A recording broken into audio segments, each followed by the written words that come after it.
so much to think about. I guess the question for all of us, having sat there in the UK when there were a few of these banking problems going on, is picking up from where you were. What gets us past the Dexia problem? I mean, we can say that someday we will get to the single supervisory mechanism, but as you seem to point out, when banks die, they die at home, the money comes from at home. Who in this vision is going to parcel out who pays what when the next Dexia comes along? Well, I hope Dexia is only one unique case. So far, I tried.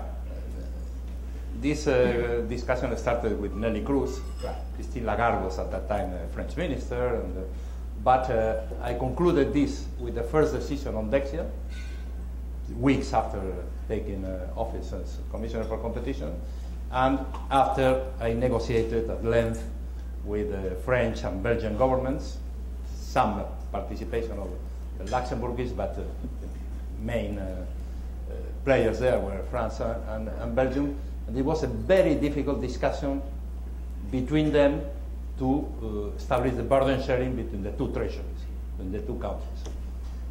Now we reach this agreement, thanks to the agreements the French and the Belgian government reached.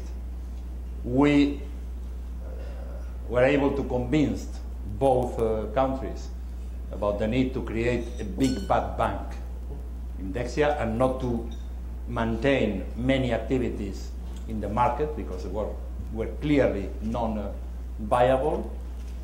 They are taking losses in the part that needs to be allocated for the financing of the bad bank, and hopefully the good parts will be able to survive in the market without further public support. In the future, well, a cross-border resolution requires a European institution to decide, not to coordinate, not to convince, not to explain, not to act as an honest broker. Decide. A European institution, or at least a Euro area institution, if we are talking about the banking union only for the Euro area, plus the countries that will join on voluntary basis, the final decision should be at the EU level. If not, more Dexias will come. And this principle that is in our proposal put forward before the summer of the single resolution mechanism has not yet been accepted. Right.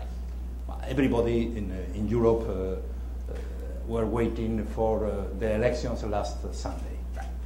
After the elections last Sunday, nobody has yet the answer to your question, but hopefully in the coming weeks, before the year end, we will be able to answer this question with the only answer possible if you want to solve and to avoid new Dexias, that is, one European authority should decide on behalf of member states that can stay discussing between them forever, or almost forever. Yeah.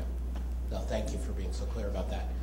The second thing, and forgive me if I missed this in your formal text, but even in the context of state aid, one thing phrase I didn't hear come from you was the phrase we talk about a lot here, both in the Institute and in Washington, too big to fail. No. You know, you are very much championing and implementing the framework about explicit state aid, about explicit bailouts. Where does internal market, where does competition come in assessing the too big to fail issue of national champions and the competitive advantages they get? In a sense, they're not the ones who are going to be bailed out. They already have the subsidy. So how do you think about that issue? Well, this too big to fail discussion is established at the global level. Right. The FSB or the G20 meetings, or in the relationship between EU authorities and the US authorities in particular. But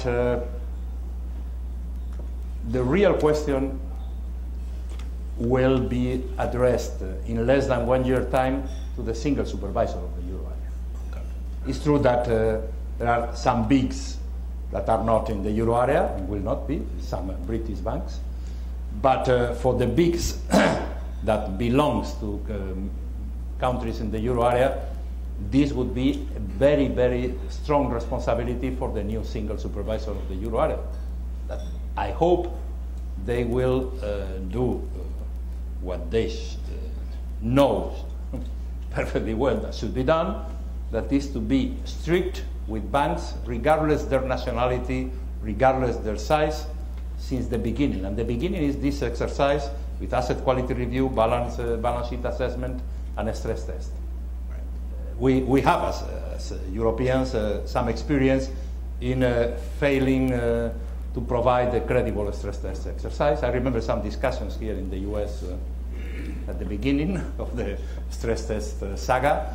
This time we need to be extremely credible, and this will create for some banks, and not only for the smaller ones, or not only for banks that are placed in the periphery of the euro area with countries with other kind of difficulties, banks in central or core countries of the euro area, maybe after the stress test, they will need to be recapitalized, and I think the supervisors will be extremely strict, putting the same conditions to the bigs or to the smalls, to the center or to the periphery.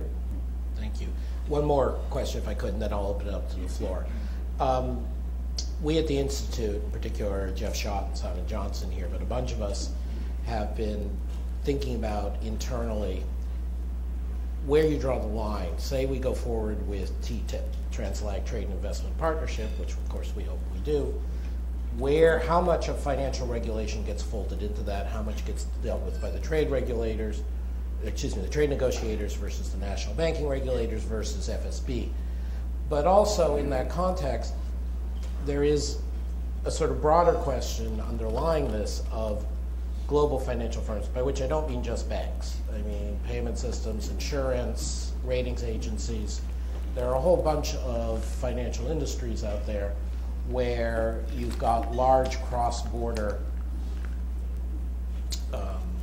entities, and which, speaking frankly, at least in some of them, insurance certainly not, but in some of them, the EU doesn't have the leading companies. I mean, how is this going to play out? I mean, where does DG Internal Market get involved in this sort of thing? Do you wait until the TTIP negotiators get it done? Do you have particular industries you're concerned about? How do you think about this? Well, first of all, regarding the way the TTIP negotiators will deal with financial regulations, I think it's more a discussion here in the US than in Europe. Why is that? Because we are used to discuss between us at 28 level the new wave of financial regulations since 2008 until now. Have been embarked in a very, very intense work, and I don't think, at least I don't feel, that from the European side there are reluctant positions to discuss this in the TTIP framework. I heard or I read some reluctances on some discussions here in the US. But in any case, be it in these negotiations or outside these negotiations, my feeling is that I remember November 2008 here in Washington, the first summit at the level of heads of the G20. And I remember very well the second summit in London under the Gordon Brown chairmanship. The first time President Obama was present there, and the political initiative and the political momentum for new financial regulations and for the convergence of these financial regulations at the G20 level, and in particular in the US and the EU, was extremely high. But once the crisis was less acute and once some problems were being solved, the pressure, the momentum was lost. We in Europe, we have continued with a very, very intense regulatory activity for the financial sector. My colleague Michel Barnier, that, by the way, he is in charge of DG Markt. I'm in charge of DG Comp. Sorry. Two different bodies. I apologize. No, but it's the same. We are sitting together every day. But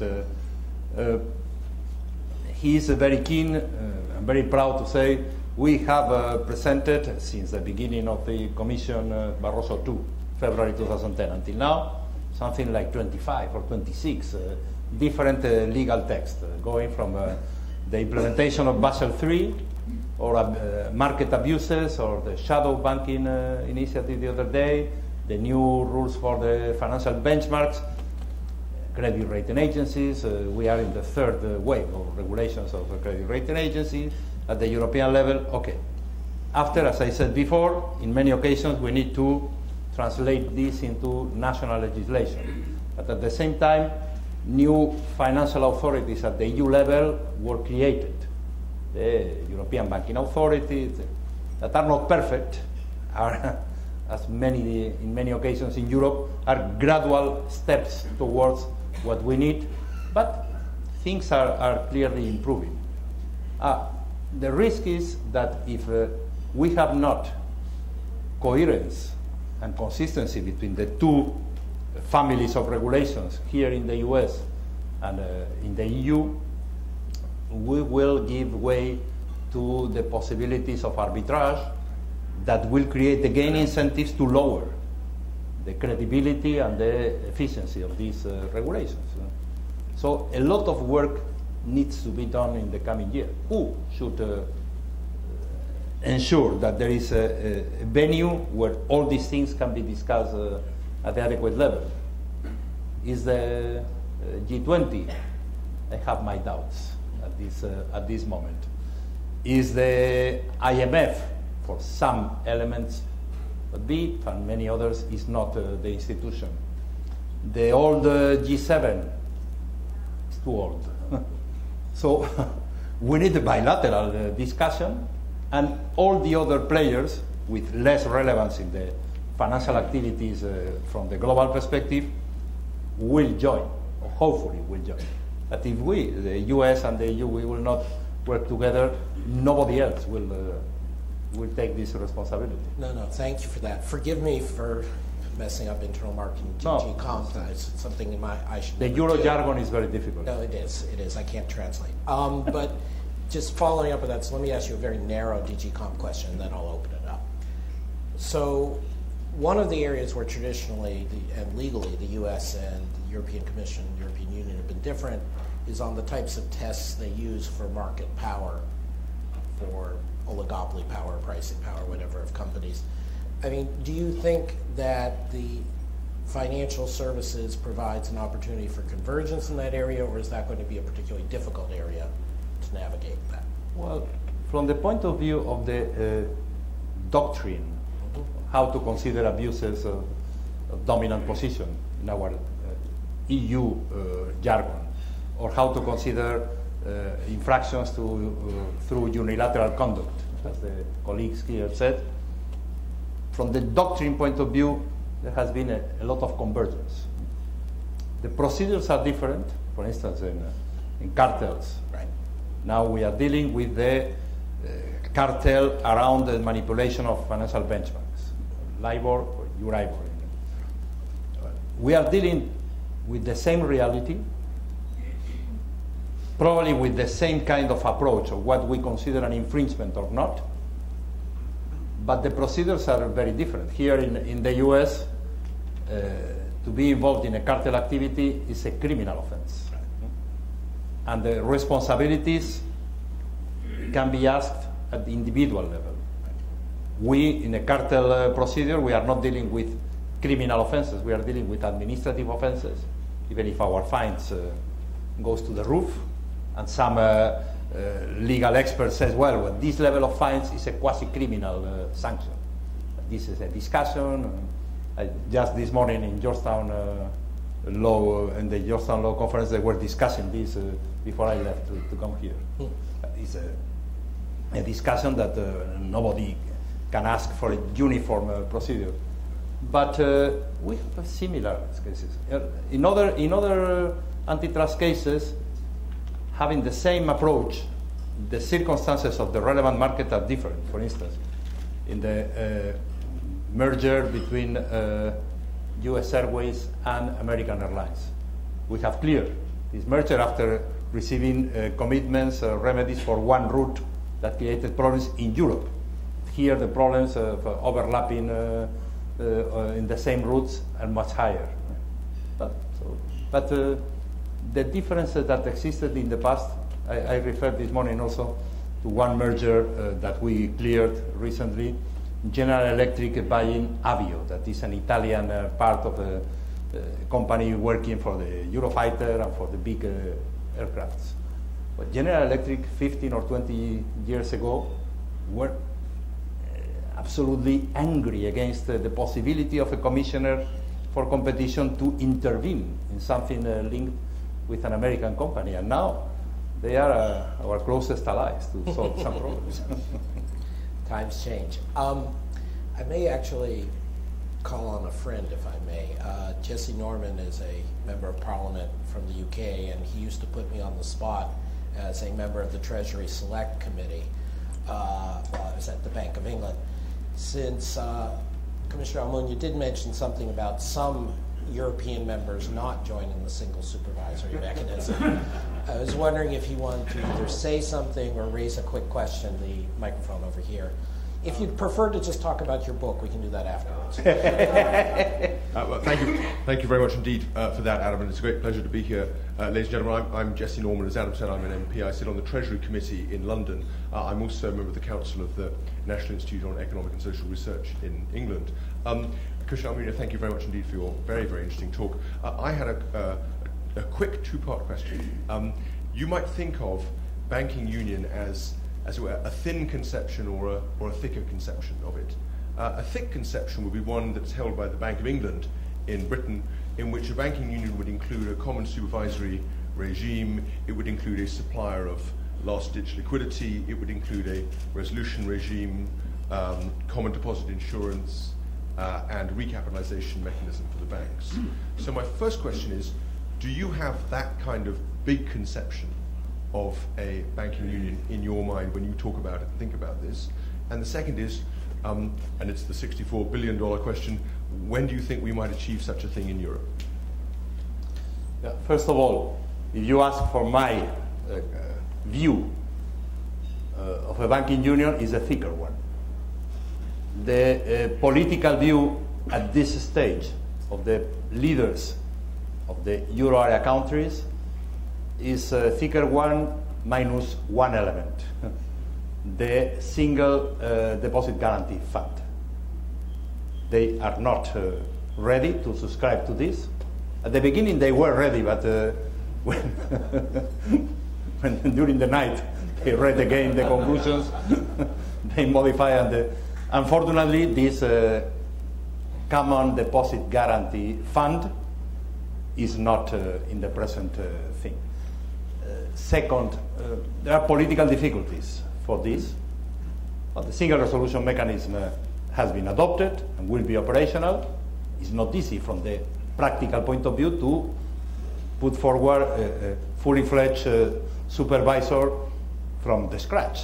So it's a difficult thing. But they are committed in Frankfurt, many clever people working on this. Hopefully the cooperation of national supervisors will be at the level of the ambitions of those who decided to create a single supervisor mechanism. Okay. Second, single resolution mechanism, more difficult. We have put forward an initiative that in the first reaction during the last informal ECOFIN, it was at the ECOFIN level, I think, the discussion in Vilnius a few weeks ago, there were some concerns that can be overcome with negotiations, and two important objections that apparently were legal objections, but really were substantial objections. One from the German point of view. Minister Schäuble said this will require a treaty change. Until the treaty change is not agreed or will not be agreed, we can accept, as the German position, a network of resolution authorities at the national level and a network of resolution funds at the national level, but not a single fund, not a single decision. It means that decisions will be adopted by unanimity of everybody. It means that decisions will be almost impossible. And there were the British discussion about the legal base that was used, that this, with all my respects and my appreciation for the British people and for the very highly competent people working on this area. The other day I was talking with the next, one of the next top members of Bank of England. This is my good friend John Cunliffe. This is going there. And I was talking with him about this because on the one hand, from the British interest viewpoint, you need a good functioning euro area. You don't need the euro area creating problems every day. You need the euro area able to overcome the problems. But at the same time, once the euro area is able to adopt political decisions to overcome these problems and to move forward and to advance towards a fully fledged economic and monetary union with all the instruments required, the position of the UK within the European Union suffers because your option of not being a member of this, not right now, but in the future. And this is a contradiction that is more a contradiction. It's relevant for all of us, but it's more up to you to think about this contradiction because it's not our best option, of course. At least not my best option will be everybody playing the game and playing the rules. But we can survive without one member, even if this member is very important. Timing. Well, the official timing is supervisor next year, single resolution mechanism beginning 2015, the new directive on resolution and recovery and resolution after being translated to national legislations, also 2015, the bail-in rules with the new pecking order, 2018. The reality, well, let's adjust a little bit. But during this decade. Yeah. Of course, the asset quality review may adjust the timing as well, as you indicated. Just to tell everyone, people near the front, let me know if you're interested in speaking. We'll send you a mic or go stand at the back mic. I have Jacob Kierkegaard. Yeah, Jacob Kierkegaard from the Peterson Institute. Is that mic on? Just not high enough. Yeah. No, thank you very much for a very interesting set of remarks. I guess I have a two-pronged question. It goes, first of all, to the change that you mentioned that you issued in August. Basically, the demand for ex-ante contributions of shareholders and junior bondholders. I very much support that, and my first part of the question is there anything, despite you have been very explicit, I believe, from the General Directorate of saying that you have nothing to do with what happens to senior bondholders. But I take that as basically a political decision, basically reflecting the contentiousness of such a decision. But I would argue that, my question is there in principle, you could do so if you decided to do that, demand all sorts of treatments of senior bondholders as well as junior bondholders as part of the state aid regime. And where I think that might become particularly relevant, that's the second part of the question, which is somewhat hypothetical perhaps, but one of the things that we have seen floated around, compromises surrounding the single resolution mechanism, is essentially to only have the European mechanism applicable to the banks that are directly under the single supervisor mechanism. Now, from perspective of the internal market, that would, of course, presumably present a whole host of potential distortions of the internal market in financial services. So my question is, going forward, could you imagine a scenario where if such a model was adopted, that actually it would continue to be DG competition that enforced rules also perhaps related to senior bondholders for banks not under the single supervisory mechanism, as well as the single resolution mechanism and the single supervisory mechanism? Thank you. Okay. Well, First of all, why we decided not to include senior bondholders as a precondition to enter in the analysis of the compatibility of public support to banks in a precautionary recapitalization. Well, because we consider that is not the same situation, a bank that is viable but needs to increase their capital ratio because of the stress test scenario that the supervisor has carried out, or the bank that is under resolution, it means is not viable and needs to ask for a much stronger effort to all the creditors, with the exception of those who are protected by the threshold of the deposit guarantee schemes on 100,000 euros. So the pecking order in the resolution legislation goes well beyond the 3 steps of the pecking order in our state aid guidelines for all kinds of cases, not only banks under resolution, but also banks, viable banks that need to go. So I think it's justifiable. Is what we did and we implemented in the Spanish MOU cases, in the 8 banks that were restructured under the Spanish MOU rules, is what the Dutch government did with SNS Real, and in some other cases, I cannot remember now, more or less similar considerations were adopted.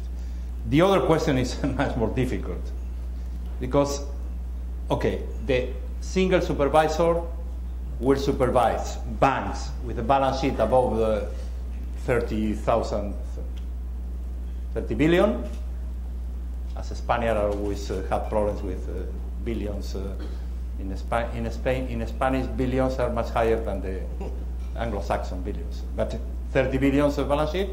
Above this, all the banks will be supervised by the single supervisor with a gradual entry into force of this. And the countries will be the 17, and from 1st of January next year, 18 members of the euro area, plus all the other members of the EU that wants to join the mechanism.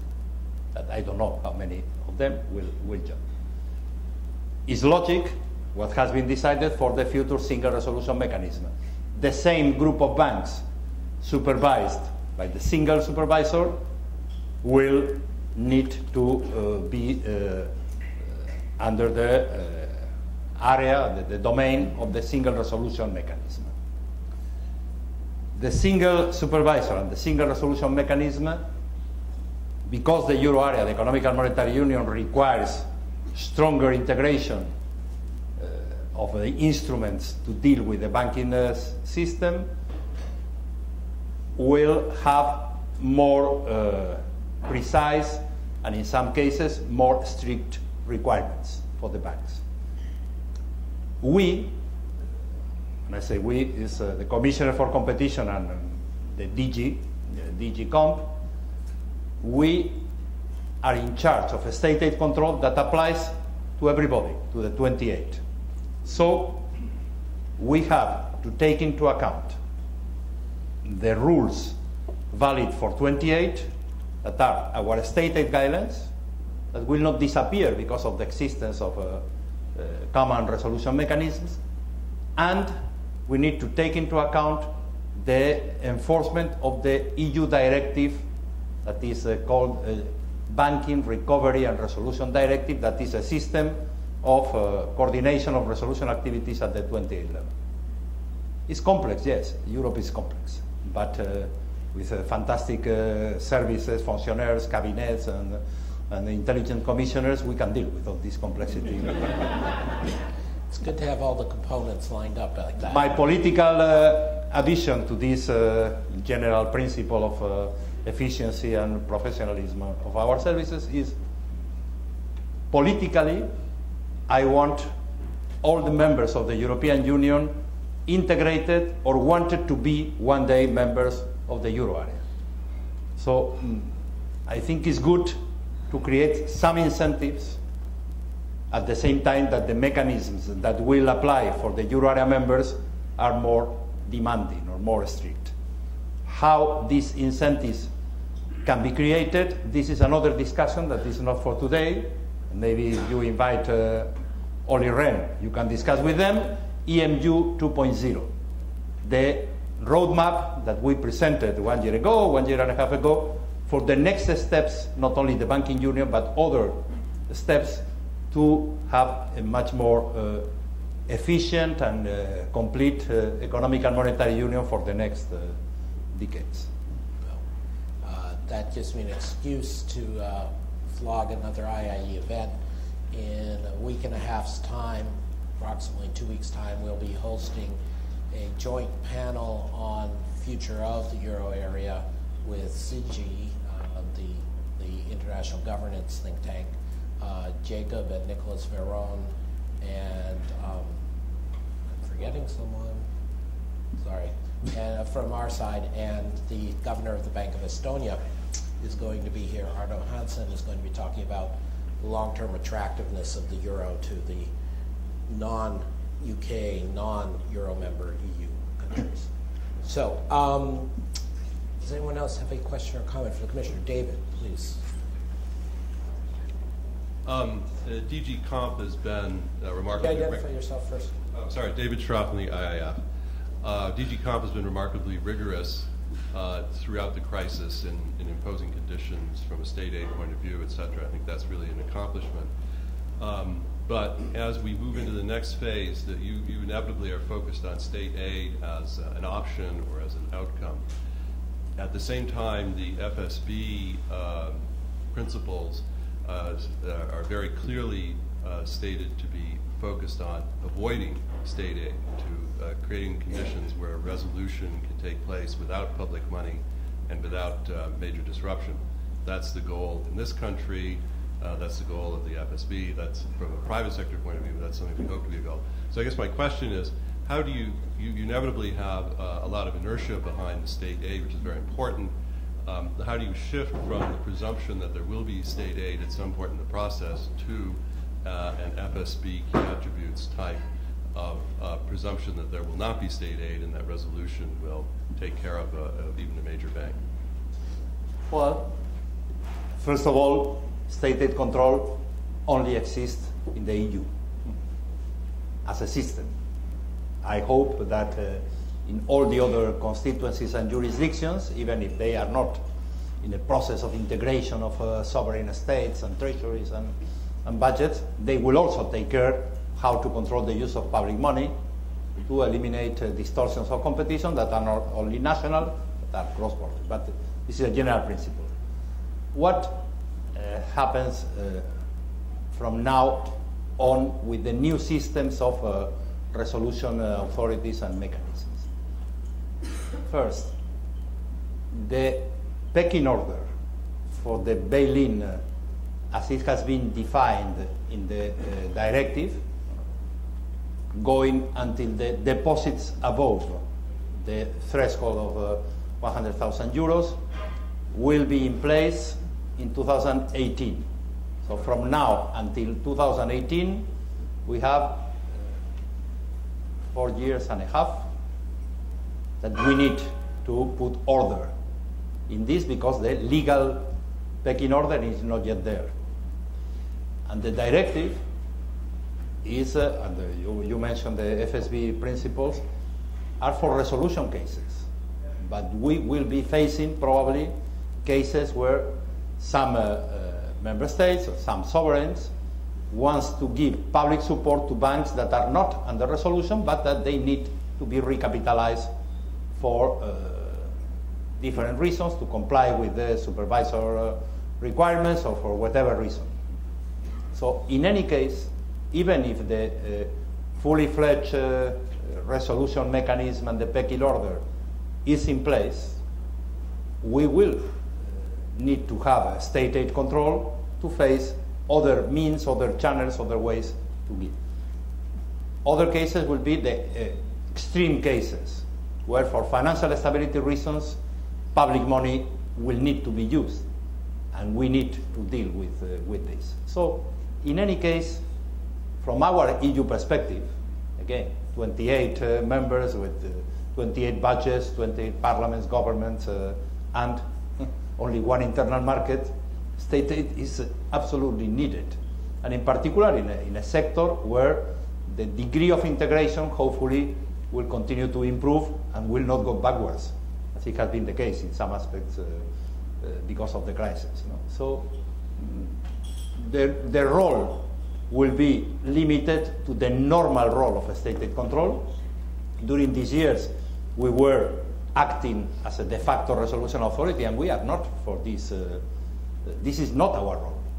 We were obliged to invade a territory that was empty because we had not resolution authorities. But provided that the resolution authorities will be in place, we will retreat to our normal responsibilities. Thank you for that. I think I saw a hand behind. Yes, lady there, please. My name is Natalia Dimitrova, and I'm from the Russian Embassy. First of all, I would like to thank the Peterson Institute for the kind invitation and Mr. Almunia for this interesting speech. My question is, talking about the banking union project, how do you see the role of Spain? How would Spain actually integrate? Because as far as I understand, it's not exactly in economics, not exactly a financial crisis, but mostly a banking and credit financial institutions crisis in Spain. Thank you. Well, I don't think the origin of the crisis in Spain, the specificities of the Spanish crisis, lies in the banking system.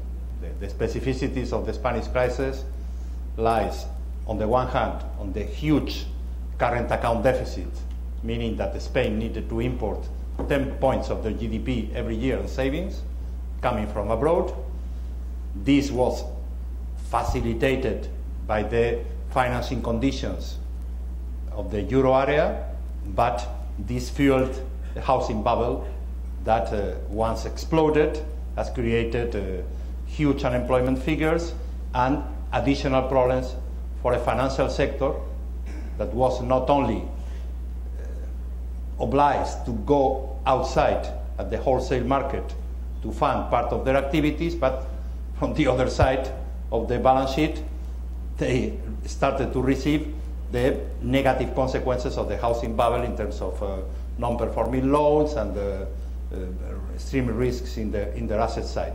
But as such, even with the enormous housing bubble burst in Spain, and with the huge adjustments that are taking place, in particular in the external sector, where the current account now is close to zero, even with this, only 25%, 1/4 of the Spanish banking system had required a single euro of public support.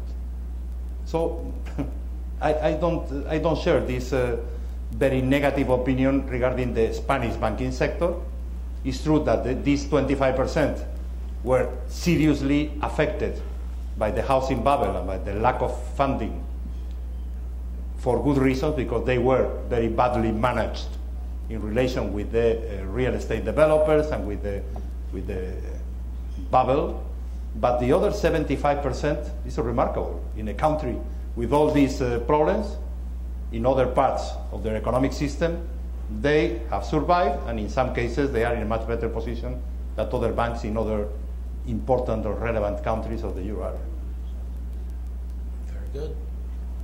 Does anyone else care to speak? Well, having heard about Spain from the Spanish lion's mouth, as it were, I will just close by saying again thank you to Commissioner Almunia, DG Comp, Vice President of the European Commission, former Commissioner for Economic and Monetary Affairs, and repeat lecturer at the Peterson Institute, who we're very proud to have had back today. Thank you all very much. Thank you very much.